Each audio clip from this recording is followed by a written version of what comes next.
Zapata. Hemos venido aquí a la puerta de Pachacámac para comenzar nuestro programa sobre los incas.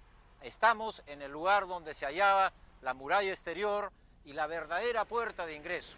Detrás mío había una ciudad popular de artesanos, a continuación un segundo cinturón y el ingreso a la zona propiamente dicha de templos. Porque esta puerta representa el comienzo de nuestro programa sobre el Tahuantinsuyo, el imperio de los incas, caracterizado por todos como el momento clave de la historia peruana.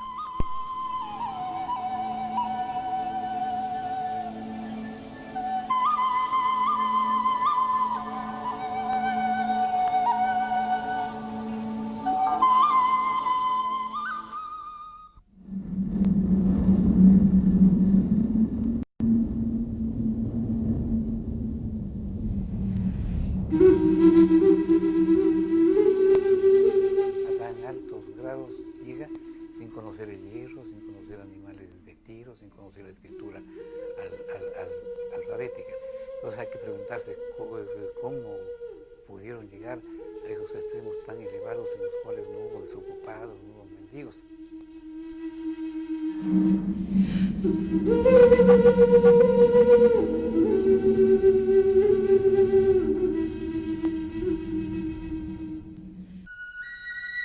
De acuerdo al mito, los hermanos Ayer salieron de la cueva de Pacaritambu o Posada del Amanecer. El nacimiento en una cueva era una figura clásica de la mitología andina, porque las pacarinas o lugares de origen eran siempre accidentes naturales, como cuevas o fuentes de agua. Esta cueva estaba en el cerro Tamputoco, que tenía 3 ventanas. De una salieron 4 hermanos y 4 hermanas. Ellos salen de Tamputoco, de una ventana sagrada, de Guanacaure, del cerro Guanacaure. En el cerro Guanacaure se abren 3 grandes ventanas en determinado momento. Y de la ventana principal, que estaba toda adornada con metales preciosos, con un ropaje también de oro y plata, salen los hermanos Ayar. Y de las otras 2 ventanas salen los maras y los tampus de real linaje.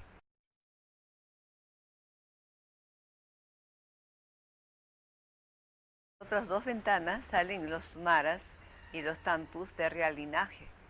Y ellos van a ser los que van a acompañar. Son la comitiva que acompaña a los Ayar. Los Ayar son 4. 4 es un número mágico cusqueño, muy clásico. Es los 4 de partición también, ¿no? Cuatripartición, son los 4 destinos, son los 4 fundadores. 4 es un número mágico. De donde nace la leyenda de que desde el Tamputoco fueron estos hermanos a lo largo, además de toda una serie de procesos muy característicos, ¿no? Con capacidad de crear nubes, no solamente son héroes fundadores, pero además son héroes creadores, un mito que diviniza a estos personajes. Y los hermanos Ayar deben llegar también al Valle de Cusco y fundar allí una ciudad. Ellos salen de Paruro. Guanacaure se encuentra en Paruro. Los legendarios Ayar y sus hermanas iniciaron su andar por punas y quebradas, avanzando por los Andes, con el propósito de encontrar un lugar apropiado para asentarse. Pronto se deshicieron de Ayar Cachi, rogándole que vuelva a la cueva originaria, y cuando entró, sus hermanos la tapiaron, dejándolo encerrado para siempre. Los demás le temían, porque Ayar Cachi disponía de poderes que amenazaban al resto. Su onda era capaz de derribar cerros y formar quebradas. Como les creaba conflicto con los pueblos de la zona, decidieron que regresara. Entonces lo engañaron, le dijeron, nos hemos olvidado de la napa, que era una ovejita con patitas de oro. No, una alpaquita, perdón, no había ovejas.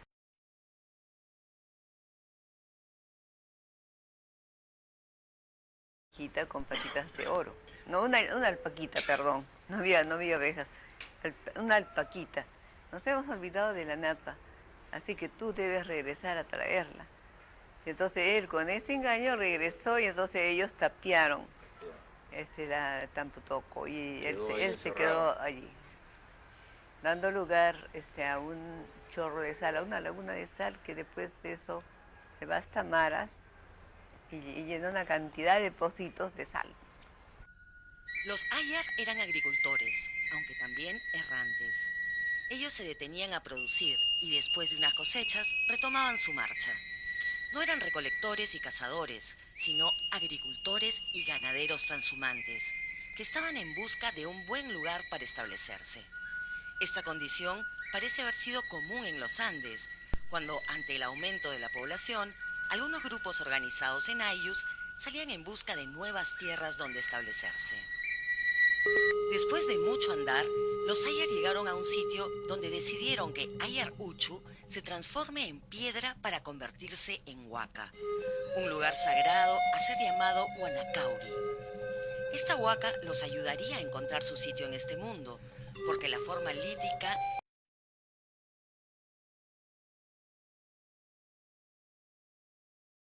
los ayudaría a encontrar su sitio en este mundo, porque la forma lítica era un recurso andino para perpetuar a un personaje. Así, Ayar Uchu siguió en contacto con su grupo, brindándoles aliento y sabiduría divina. En ese lugar y en su memoria se celebraba la ceremonia de iniciación de los jóvenes incas, el Huarachicu. Vuelta a caminar, hasta que Ayar Manco arrojó una vara para que se asiente donde ellos debían permanecer. Esa vara voló hasta el paraje llamado Gahuayanaipata, donde el terreno permitió que se clave en el suelo. Trataron de llegar al sitio, pero encontraron resistencia de otros grupos humanos y tuvieron que volver atrás. Desde allí, Ayar Auca voló al encuentro de la vara clavada en el suelo. Al tocar tierra, se volvió un monolito de piedra. Esta segunda transformación en monumento lítico les anticipó el triunfo, porque en el mundo andino las grandes piedras señalaban la propiedad. Son las huancas, los grandes roquedales, las grandes rocas o los grandes cerros a los que ellos se refieren en sus mitos. A diferencia de Tiahuanaco, en donde hacerse en piedra es convertirse en una estatua, en una escultura, ¿no? Eso es típico. En el Cusco no. Ayar Manco cambió de nombre por Manco Cápac y entró a la zona elegida, donde se levantaría el futuro Cusco. Esta región estaba densamente poblada y los recién llegados solo encontraron sitio en las alturas del pequeño valle del Guatanay. Antes tuvieron que pelear, incluso por su modesto lugar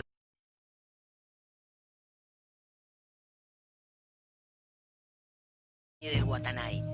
Antes tuvieron que pelear, incluso por su modesto lugar de asentamiento.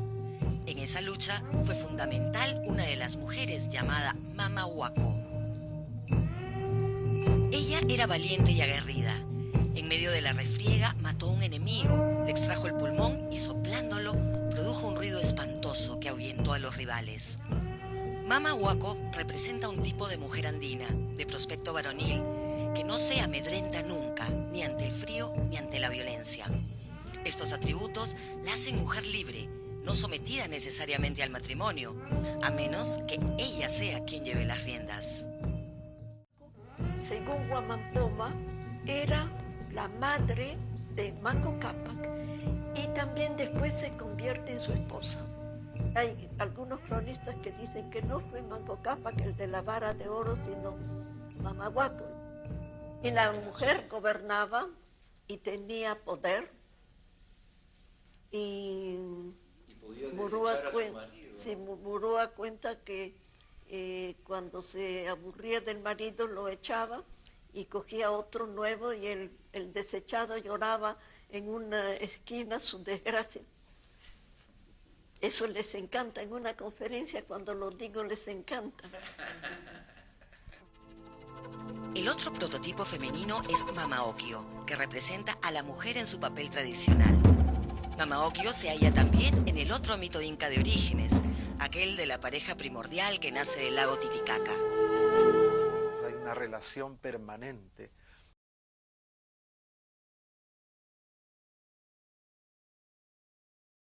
Lago Titicaca. Hay una relación permanente del mito con esta suerte de Pacarina del sur, que es el lago Titicaca, en donde los dioses y los héroes fundadores nacen del Titicaca y van hacia distintas partes. En el caso del Cusco es hacia el Cusco, con Manco Cápac y Mama Oglio. Mama Oglio cocina, teje, prepara la comida, educa a los hijos y cuida de los ancianos. Así, ella es el ideal de la mujer sumisa que se acopla al varón para que sea él quien conduzca a la pareja.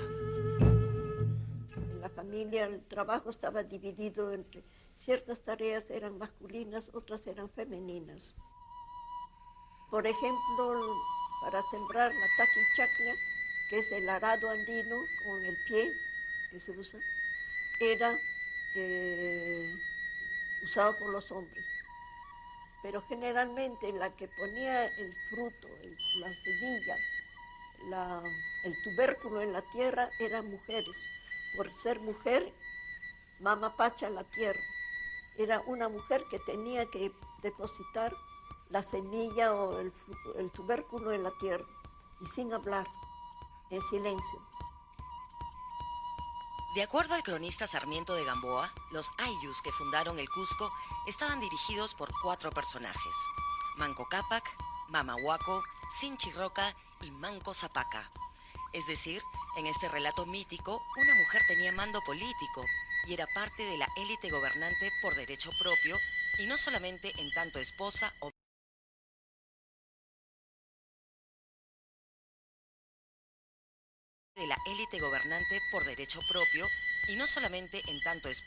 madre del jefe.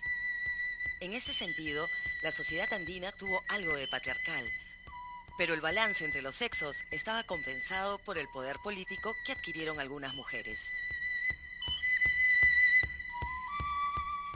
Hasta ahora, las mujeres del Valle Sagrado, ellas colocan en las colcas, o sea, las despensas, el maíz, ¿no? Y el hombre no debe tocar el maíz, no debe guardar el maíz, porque el hombre es maquihuaira, el hombre tiene manos de viento.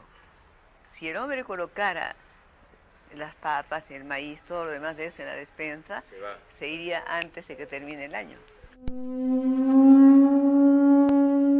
Guamampoma dibuja todos los castigos para quien era adúltero. Tanto hombre como mujer se castigaban el adulterio. ¿Por qué? Porque el Inca tenía planificado su trabajo y basado en la pareja hombre-mujer. En todas sus estadísticas estaba a base del hombre y la mujer. Por ejemplo, cuánta gente podía sacar para el ejército o para esto, para el otro. Todo estaba contabilizado. Y si la gente se divorciaba, se separaba, volvía a reunirse, se malograba su estadística. Ese poder relativo de la mujer prehispánica estaba reforzado por el papel fundamental de lo femenino en el parentesco. En efecto, la mujer era decisiva para la definición del parentesco.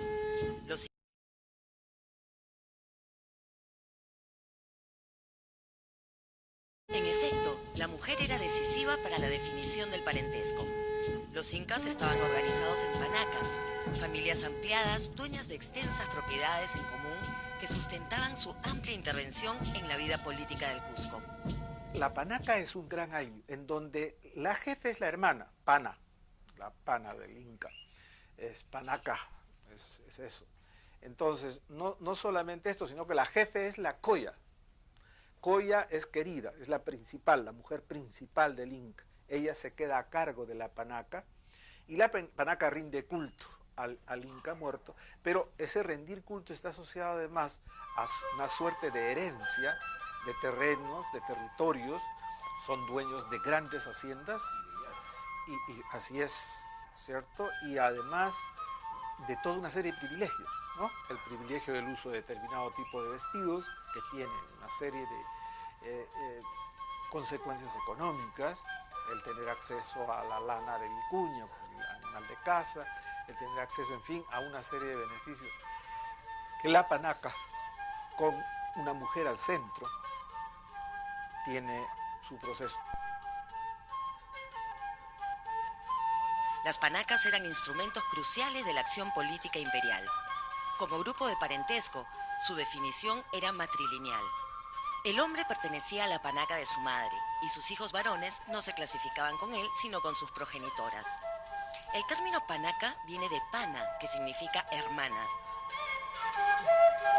Lo interesante del cuento es que linealmente, o sea, dentro del registro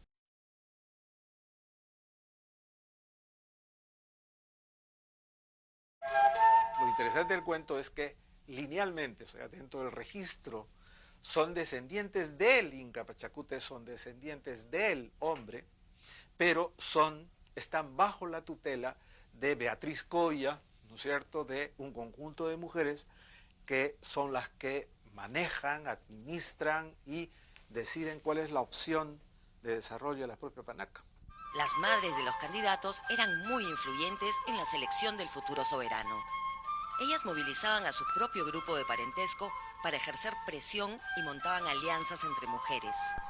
Todo ello para posicionar a un hombre como potencial Zapa Inga o gran jefe de los incas. Digamos que la descendencia lineal tiene como referente a un hombre cabeza de, pero el proceso a través del cual se estructura el poder real y el manejo económico es a través de la mujer.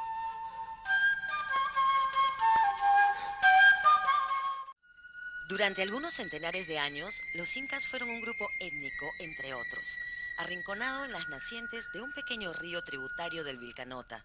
Ni siquiera estaban ubicados en el Valle Sagrado,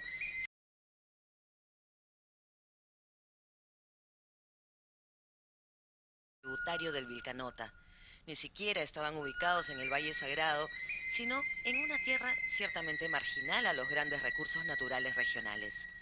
Desde ahí fueron creciendo y cobrando cierta importancia como una entidad política que participaba activamente de coaliciones entre los quechuas. Desde hacía mucho tiempo, los quechuas mantenían un estado de guerra intermitente con los chancas.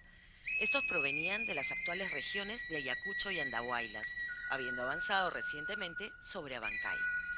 De acuerdo a otro ciclo de relatos míticos, en tiempos del octavo Inca, Huiracocha, los chancas se volvieron una grave amenaza porque avanzaron desafiantes hacia el Cusco. Son dos fases, ¿no es cierto? La primera, que es la fase, digamos, de creación, la fase de orígenes, el momento en que comienza a existir un régimen de poder con esta casta o grupo de los incas. La segunda es la consolidación de un Estado, o sea, la segunda tiene que ver ya con la formación de un Estado como tal, con capacidad expansiva, un Estado que crece y que se constituye en imperio o como se le quiera llamar, que es el que está ligado a los conflictos que tenía entre regiones, la región del Cusco con sus vecinos. Sus vecinos son fundamentalmente dos. Los collas por el sur, son sus vecinos importantes y poderosos, ¿no es cierto? Los collas que vivían en el área en donde sus mitos hablaban de sus orígenes, ¿no es cierto? De Manco Cápac, de Viracocha, ¿no es cierto? Que venía de ese lado de Titicaca hacia acá. Es la región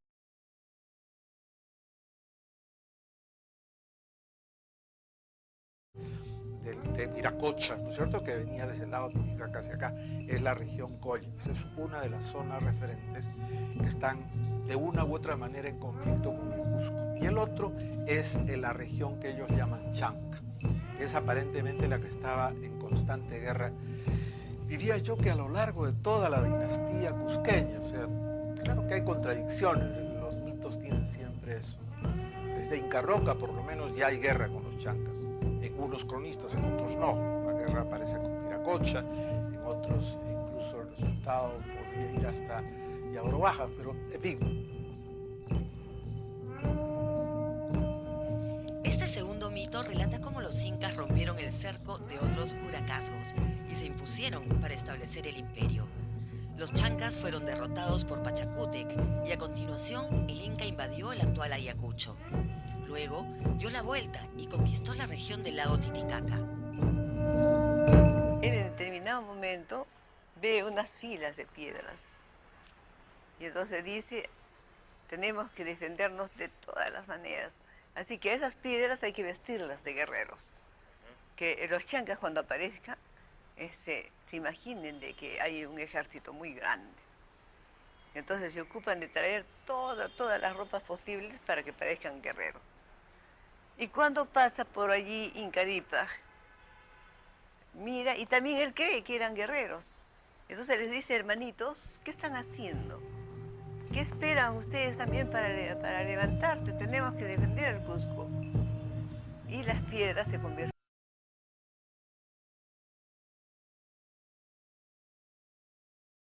Levantarte, tenemos que defender el Cusco. Y las piedras se convirtieron en guerreros. Y con la ayuda de todos ellos es que vencieron a los chancas.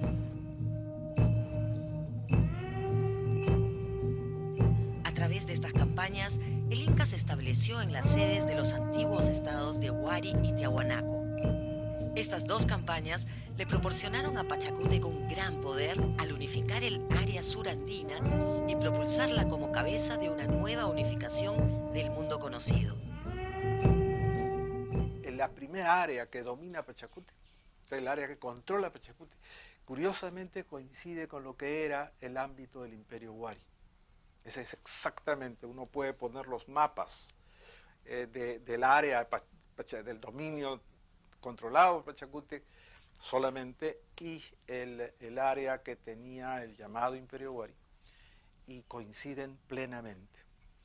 Esta coincidencia se agrega con otra, que es el dominio tiahuanaco. El dominio tiahuanaco hacia el sur, esta área del Collasuyo, está incorporado, sumando el Collasuyo con lo del Imperio Huari, se forma exactamente el mapa del dominio que tenía Pachacútec. No se reflexiona suficiente sobre las dimensiones del mundo para los andinos de la era prehispánica. Por ello, conviene resaltar que para estas personas, el suyo era todo el mundo. No tenían contactos regulares ni conocían otras civilizaciones.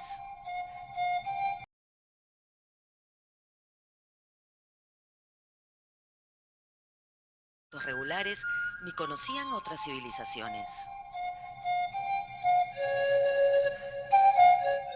Yo vería el Tahuantinsuyo como un gran proyecto político esencialmente, que se inicia fundamentalmente con Pachacútec, que creo que es un genio político. Pachacútec quiso resolver el tema político de la sucesión del Inca. Conforme a la organización de las panacas, el soberano tenía hijos reales o adoptados en todas las panacas, y ellos competían entre sí para definir quién era más capaz de hacer alianzas para imponerse como nuevo soberano. Por ello, cada sucesión era un gran desorden y lucha abierta entre la aristocracia. Pachacútec trató de sortear ese riesgo incorporando un hijo como corregente para irlo entrenando y dejarlo como sucesor al fallecer. Por ello, nombró a Amaru Inca Yupanqui, pero este tenía espíritu de ecólogo y no de político ni de militar.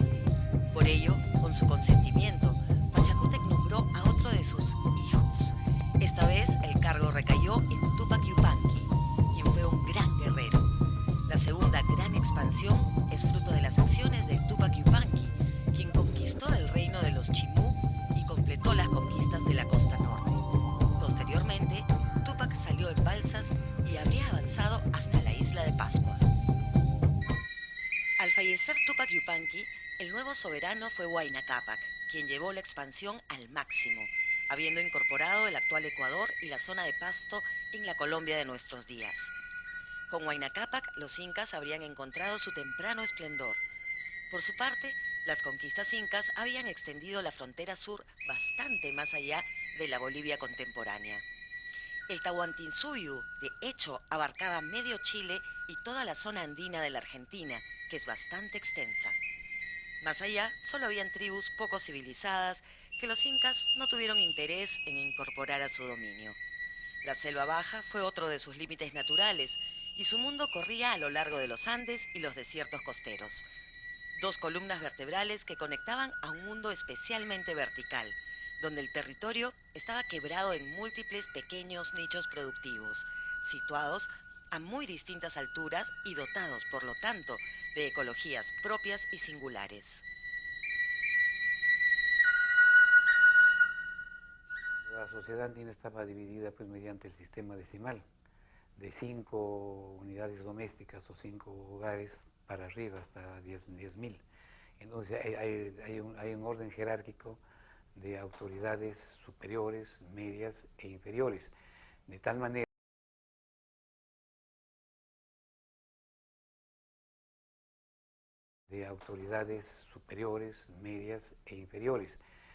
manera que el mínimo, el más bajo de los funcionarios era para controlar 5 familias, luego de 10, de 50, de 100, de 500, de 1000, de 10.000, y pensemos nosotros que el pueblo del Tahuantinsuyo tenía alrededor de unos 12 millones de habitantes. Nunca sabremos la cifra exacta porque se han perdido los libros, no hay referencias, pero los cálculos más aproximados es que llegaron a 12 millones.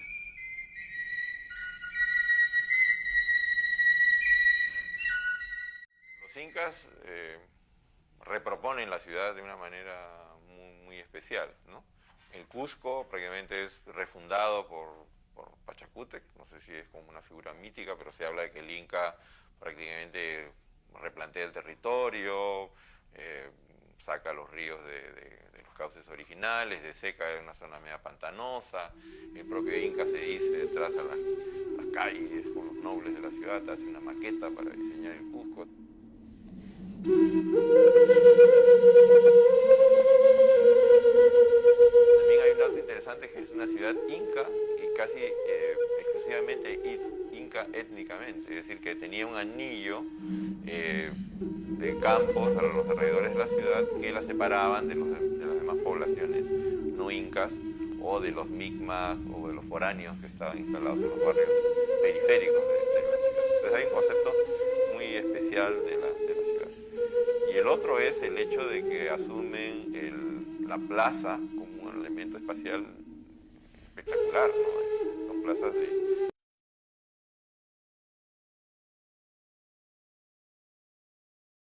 como un elemento espacial espectacular, ¿no? Son plazas de cientos de metros de lado, muy amplias, tanto que en Cusco los españoles reformulan la plaza de la Chica prácticamente a un tercio de lo que era la plaza inca. Y en el caso de la plaza de Huánuco Pampa, por ejemplo, los españoles que llegan ahí tratando de fundar una nueva ciudad colonial, la fundan en el perímetro de la plaza, ¿no? La plaza era tan enorme, 600 metros por 400 metros, que ahí cabía perfectamente la ciudad colonial. Entonces hay una idea de ciudad bastante especial, ¿no? Y esta centralidad de la plaza como espacio de congregación, de rituales, de configuración urbana, y que además esa plaza está abierta al paisaje. Es decir, a diferencia de la plaza occidental que está cerrada por grandes edificios, es una plaza tan grande que integra espacialmente el paisaje, los nevados, los guamanis, la territorialidad natural, ¿no? Todo se ve desde la plaza, ¿no? Entonces creo que es un concepto bastante especial, ¿no?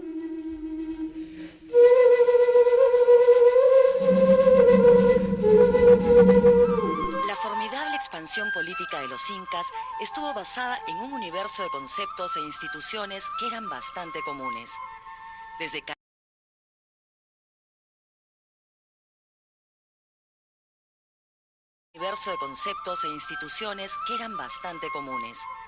Desde Caral en adelante había una historia compartida y muchas relaciones entre el conjunto de grupos étnicos que poblaban al mundo andino.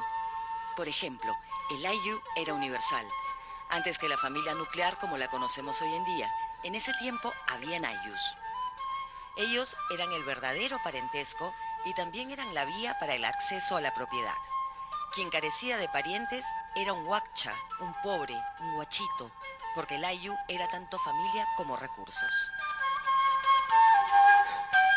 El Ayllu se configura como el elemento celular sobre el cual se construye una sociedad rural, básicamente.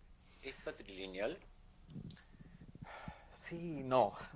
En el mundo andino sí hay un reconocimiento patrimonial de un jefe, pero finalmente quien tiene a su cargo de todo esto es una mujer. ¿Cómo era la organización económica en época del Tahuantinsuyo? Habían varios modelos. Uno muy importante, el que predominaba en el Cusco, en la Sierra Sur. En este no había mercado, no existía dinero y sin embargo los bienes y las personas circulaban. Toda esta circulación era a través del Estado.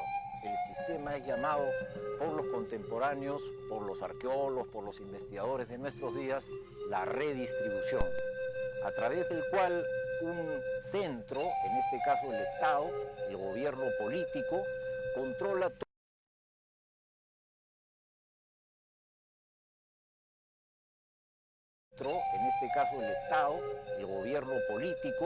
controla todos los excedentes y los redistribuye entre la población. No necesariamente en una forma equivalente. Habían grandes distinciones sociales. Quien distribuía se quedaba obviamente con la mejor parte, pero de todas maneras garantizaba no solamente que llegara a todos, sino también que existieran las bases para una prosperidad general del grupo, porque ello es lo que garantizaba el orden social, la estabilidad, y de ello también dependía pues su propio poder. De tal manera pues que era un Estado redistributivo, y para suplir la inexistencia del mercado era organizado cada grupo étnico, cada reunión de diversos ayllus era organizado en forma vertical. Vertical también es un concepto de la moderna arqueología. ¿Qué significaba esto? Que tenían enclaves productivos a diversas alturas. Si el núcleo del grupo étnico estaba en la sierra, pues tendría ese grupo alguna gente en la costa, al borde del mar, para obtener pescado, y también tendría alguna gente, algunos recursos, algunas tierras en la puna para pastar a las llamas, para alimentar una ganadería. Y de ese modo, complementando también con algunas haciendas de coca en la ceja de selva, ese grupo, cuando se reunía todo en su núcleo, en la sierra, complementaba sus excedentes de tal modo que disfrutaran de bienes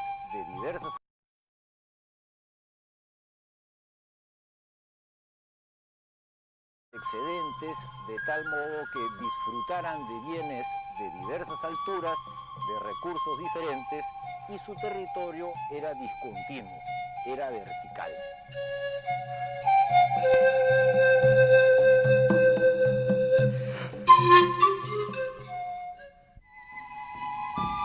En la costa hubo un intercambio sostenido de productos a larga distancia.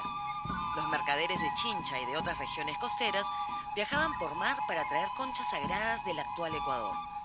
Ellos conducían grandes balsas que asemejaban naves y que llevaban telas y productos de metal para intercambiar con los productores del norte de Sudamérica.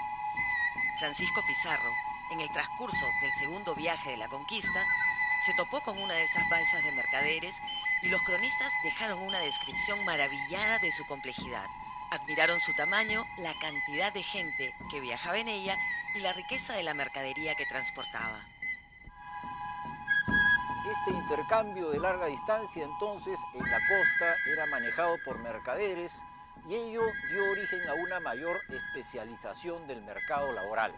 En la costa los pescadores siempre fueron especializados solamente en pesca, incluso se casaban entre ellos y tenían relaciones con los agricultores que eran otros y también especializados.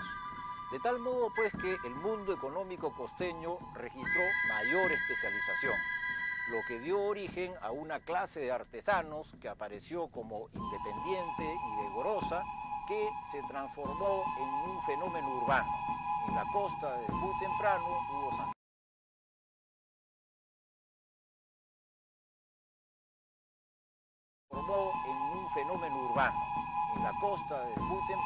hubo santuarios y ciudades que pronto hicieron una mayor especialización de la vida urbana costeña. Los costeños en sus valles tan riquísimos y con agua permanente en aquella época y con el uso de abonos podían obtener no una, sino dos y hasta tres cosechas al año, como sucedía en el Valle del Chira, que podían obtener hasta tres, aquí en Lima podían obtener dos. Pero en los valles de la costa central y de la costa norte se presentaba un panorama, un fenómeno muy singular que no se veía en la costa sur ni en ningún punto de la sierra. En los valles de la costa central, costa norte, aumentó la población en grados extremos. Faltaba la tierra de cultivo y bueno, no alcanzaba. Para la gente que no había tierra, inventaron ellos otros sistemas de vida o de sobrevivencia, que fue las artesanías exclusivas. Aparecen entonces especialistas, artesanos que no conocen sino el trabajo en una sola de esas ocupaciones. Son tejedores, son sastres, son cazadores, son olleros, son salineros y así por el estilo.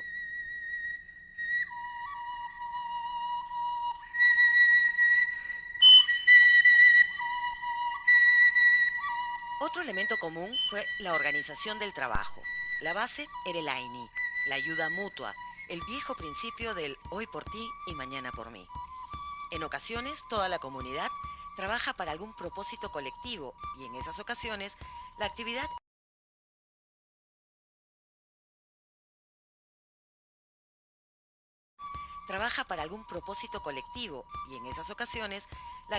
era conocida como minga.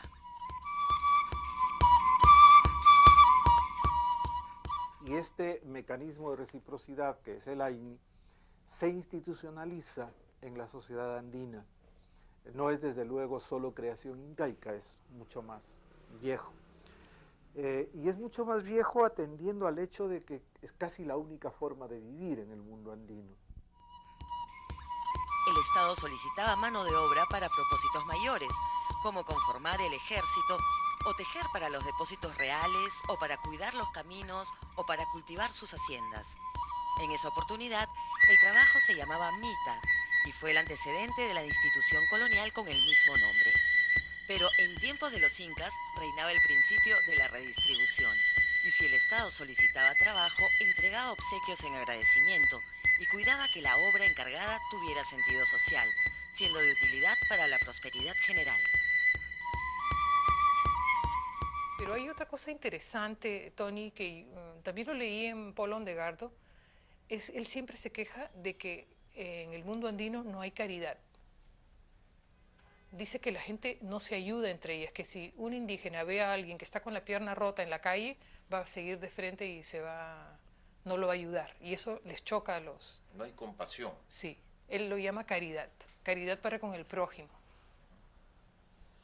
Y me pregunto por qué, y él lo trata de explicar. Y yo he pensado bastante sobre esto y pienso que la sociedad indígena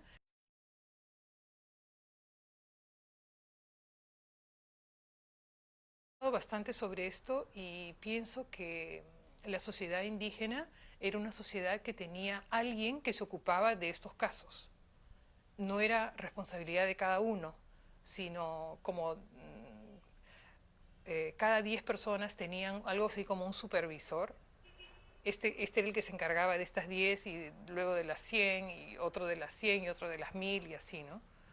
Entonces creo que habían personas que solamente se dedicaban a verificar que la gente estuviera bien. El hombre andino fue educado con 3 finalidades. Primero, para que sirva a su familia. Segundo, para que sirva a su comunidad. Y tercero, para que sirva al Estado.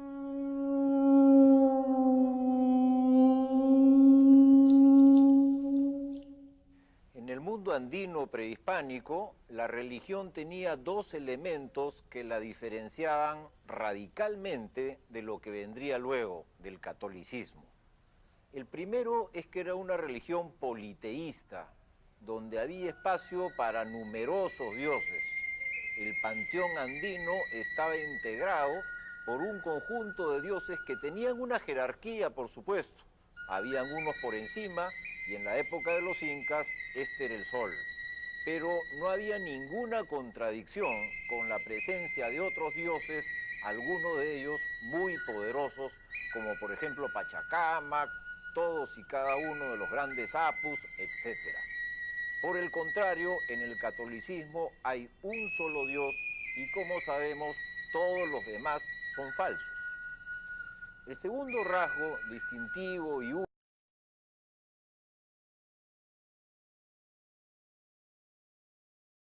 son falsos. El segundo rasgo distintivo y único de la religión en época prehispánica es que no había habido creación. El acto de la creación, como lo supone la religión judeo-cristiana, no había habido nunca en el mundo andino. Por el contrario, el cosmos, los dioses, los seres humanos, todos habían nacido desde siempre, y no era que unos se originaban de otros. Por estas razones, la religión en esa época también concebía las cosas en movimiento, no eran estáticas, sino estaban en perpetuo movimiento. Y de lo que se trataba era que se movieran con armonía, porque en la concepción del tiempo habían destrucciones y nuevos ciclos. Debido a que las cosas estaban en movimiento, en un momento dado se destruían, habían pachacutis y nuevamente recomenzaba. La religión en esa época había acostumbrado a la gente a la idea del ciclo.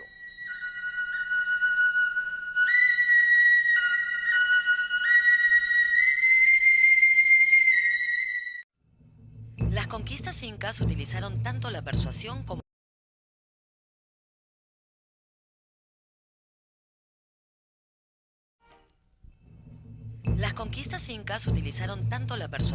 la fuerza. El ejército fue uno de los instrumentos de su dominio y los incas se caracterizaron por su disciplina y orden en el combate. Es que ellos invadían, conquistaban, anexaban, pero nunca atacaban la religión de los pueblos, nunca atacaban la lengua de los pueblos, nada de eso, les dejaban inclusive a sus autoridades. La diplomacia fue fundamental porque muchos curacazgos prefirieron una incorporación pacífica a la nueva entidad conocida como Tahuantinsuyo, que estaba en construcción. Así lograron expandirse porque se apoyaban en un sustrato común y porque emplearon hábilmente los recursos del poder. Los incas fueron grandes organizadores. Lo único que buscaban los incas era que todos trabajaran parte de su vida creando excedentes al Estado mediante el sistema de la mita.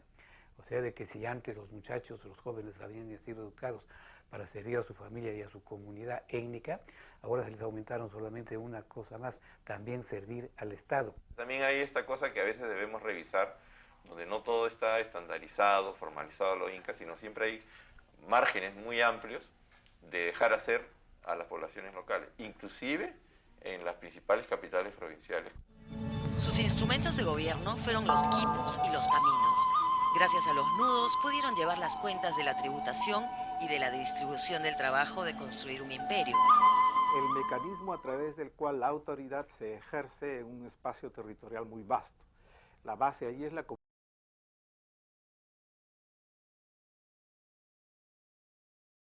autoridad se ejerce en un espacio territorial muy vasto. La base ahí es la comunicación. Tienes que tener mecanismos a través de los cuales puedas transmitir tus órdenes y puedas obtener información sobre lo que está ocurriendo en cada lugar. Y para eso es la red de caminos. Los caminos pudieron mantener conectadas las partes de un mundo tan extenso, más aún si recordamos que salvo la vía marítima, todos los desplazamientos eran a pie. Con respecto a los caminos, tengo que manifestar que tampoco fueron una creación de los incas. Estas vías ya existían en la época de Moche, de Nazca, porque eran necesarias para el control de los valles, de la producción, el transporte. Lo ampliaron enormemente los de Huari, los de Tiwanaku, y los incas los trataron de restaurarlos, de conservarlos, o de construir nuevas vías paralelas a las que ya existían. Por eso hay muchos lugares de la sierra peruana y una cosa también donde hay dos vías incaicas paralelas.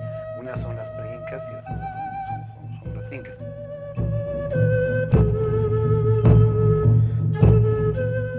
Los caminos incas tienen una característica central, son caminos muy anchos, son caminos para llamas, son caminos para caravanas. Esos caminos existían desde antaño y los incas reordenaron el sistema para darle gran fluidez. Habían sido hechos para cubrir las rutas de peregrinaje, al cual fueron tan afectos los andinos desde el comienzo mismo de la civilización. Su uso en tiempos del Inca era múltiple, pero debe tenerse bien presente que el Estado los empleó para controlar el territorio a su cargo, Por ahí pasaba el ejército y sus caravanas de llamas. Por ahí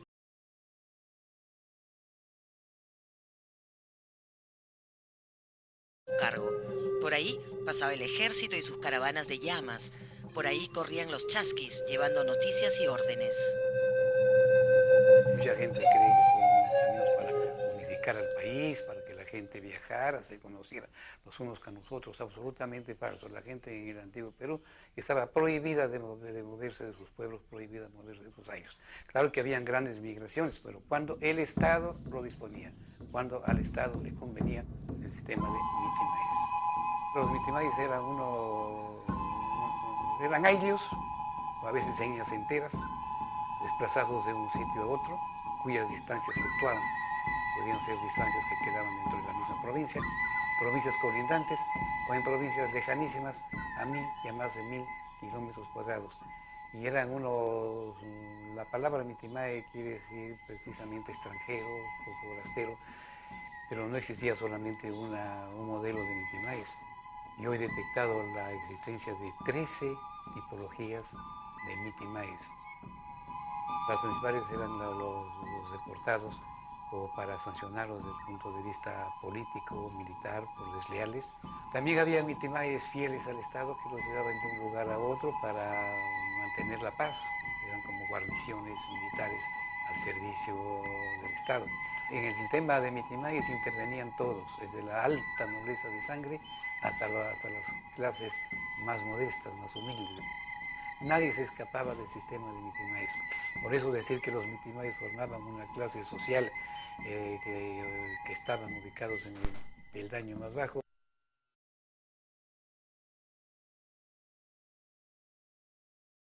Social que estaban ubicados en el peldaño más bajo es un error. En el grupo de los mitimaes había gente de toda clase social, como sucedía también en las áreas.